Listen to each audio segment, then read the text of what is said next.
नमस्कार दोस्तों, आज मैं आपके लिए लेकर आया हूँ अकबर बीरबल की एक और कहानी, कारागार में दो चोर। तो दोस्तों, इस कहानी को शुरू करने से पहले आप मेरे चैनल पर अगर पहली बार वीडियो को देख रहे हो तो दोस्तों वीडियो को लाइक और सब्सक्राइब करके घंटी बटन पर क्लिक जरूर कर लीजिए। दोस्तों, आपको पता है आपका एक लाइक एंड सब्सक्राइब किसी भी यूट्यूबर की लाइफ में एक बहुत बड़ा योगदान हो सकता है। तो चलिए दोस्तों, समय का ध्यान रखते हुए वीडियो को प्रारंभ करते हैं। आप वीडियो पर लास्ट तक बने रहें। दोस्तों, राजा अकबर समय समय पर कारागृह का निरीक्षण करते रहते थे। इसी क्रम में जब एक दिन वे कारागृह का निरीक्षण कर रहे थे तो एक कोठरी में दो चोर बंद थे। अब दोनों चोर राजा के सामने हाथ जोड़कर खड़े हो गए और दया की भीख मांगने लगे।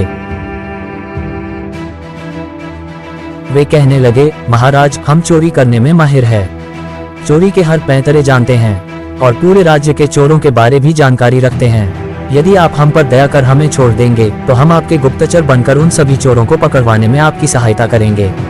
महाराज ने उन दो चोरों को छोड़ तो दिया, लेकिन उनके साथ एक शर्त रख दी।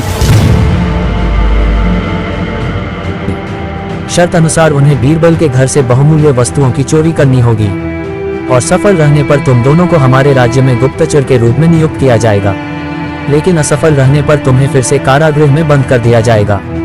दोनों चोरों ने महाराज अकबर की शर्त स्वीकार कर ली। रात में दोनों चोर बीरबल के घर के पास बगीचे में झाड़ियों के पीछे छुपकर बैठ गए और बीरबल के परिवार की सोने की प्रतीक्षा करने लगे। रात का भोजन ग्रहण करने के बाद बीरबल रोज की तरह अपने बाग में घूमने निकले तो उसे झाड़ियों के पीछे कुछ हलचल महसूस हुई। बीरबल बहुत बुद्धिमान था, उसने अंदाजा लगा लिया कि हो न हो घर में जरूर चोर घुस आए हैं, लेकिन वह चुप रहा। उसने चोरों को भनक तक नहीं लगने दी कि उसे उनके होने का आभास हो गया है। बगीचे का एक चक्कर लगाने के बाद वह घर के अंदर गया और पत्नी को इशारों में बता दिया कि घर में चोर घुस आए हैं। फिर चोरों को सुनाते हुए ऊंची आवाज में पत्नी से कहने लगा, इन दिनों हमारे राज्य में चोरी की घटना बहुत बढ़ गई है, हमें भी सतर्क रहना होगा। क्यों न हम तुम्हारे जेवर और अन्य बहुमूल्य वस्तुएं एक संदूक में भरकर कुएं में छुपा दें, और कोई भी चोर कुएं में बहुमूल्य सामान होने की बात सोच ही नहीं पाएगा। पत्नी ने हाँ कहा और उसके बाद बीरबल एक संदूक लेकर बाहर आया और उसे जाकर कुएं में डाल दिया। झाड़ियों में छुपे चोरों ने बीरबल की बात सुन ली। चोर बड़े खुश हुए कि अब तो आराम से वे बीरबल के घर से चोरी कर अकबर की शर्त पूरी कर लेंगे। वहीं बैठकर चोर बीरबल के परिवार के सोने की प्रतीक्षा करने लगे। जब बीरबल का परिवार सो गया तो वे झाड़ियों से निकले और कुएं के पास गए। वहां बाल्टी और रस्सी रखी हुई थी। बिना देर किए वे बाल्टी से कुएं का पानी निकालने लगे और बगीचे में फेंकने लगे। पूरी रात वे कुएं से पानी निकालते रहे। भोर हो गई, तब कहीं वे कुएं से संदूक निकालने में कामयाब हो सके। संदूक बाहर निकल जाने के बाद दोनों चोर खुशी खुशी संदूक खोलने लगे, लेकिन जैसे ही संदूक खुला उनके आश्चर्य का ठिकाना नहीं रहा। उस संदूक में जेवर या बहुमूल्य वस्तुएं नहीं बल्कि पत्थर भरे हुए थे।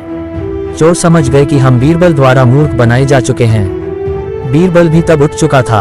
वह चोरों के पास गया और अपने बगीचे को सींचने के लिए धन्यवाद देने लगा। दोनों चोर बहुत शर्मिंदा हुए। बीरबल ने महाराज अकबर के सैनिकों को बुलावा भेजा और कुछ ही देर में सिपाही बीरबल के घर पहुंच गए और दोनों चोरों को ले जाकर फिर से कारागृह में डाल दिया गया। इसलिए कहते हैं चोरी कभी नहीं करनी चाहिए। चोरी करना बहुत गलत काम है। गलत काम का गलत ही नतीजा होता है। दोस्तों, ये थी हमारी आज की कहानी। उम्मीद करता हूँ आपको अच्छी लगी होगी। तो दोस्तों, आप हमारे चैनल को लाइक एंड सब्सक्राइब जरूर कर लीजिए और घंटी वाले आइकन पर दबाकर ऑल पर सेट कर लीजिए ताकि आने वाली हमारी हर वीडियो आपको सबसे पहले मिल सके। और मैं मिलता हूँ आपसे एक और नई वीडियो के साथ। तब तक अपनी सेहत का ख्याल रखिए। धन्यवाद।